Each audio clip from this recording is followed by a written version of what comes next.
Continuing our team coverage on this big developing story, while you were sleeping, the FAA lifted the temporary airspace restrictions on the Caribbean.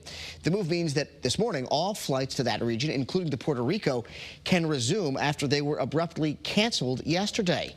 Your reporter Sierra Jordan joins us now live at Bradley International Airport. So Sierra, I'm sure this comes as very welcome news to so many travelers.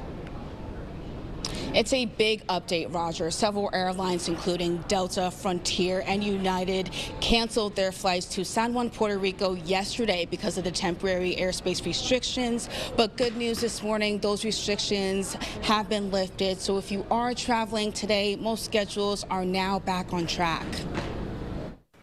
Delta, American, and Frontier are resuming flights across parts of the Caribbean. Here at Bradley, JetBlue and Frontier are the two airlines that offer nonstop service to San Juan, and those routes are operating again. The temporary flight disruptions come after the U.S. strikes in Venezuela, removing President Nicolas Maduro from power, sparking international reaction and debate here at home. Some local groups, including the Connecticut Democratic Socialists of America, say they're concerned the situation could lead to further conflict in Latin America.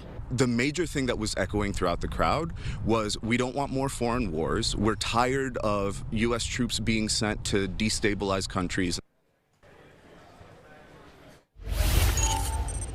Now, we spoke to a few travelers heading to Puerto Rico this morning. They told me that they're relieved their flights are not canceled. So if you are traveling today, make sure to keep checking your flight status for any cancellation or delays.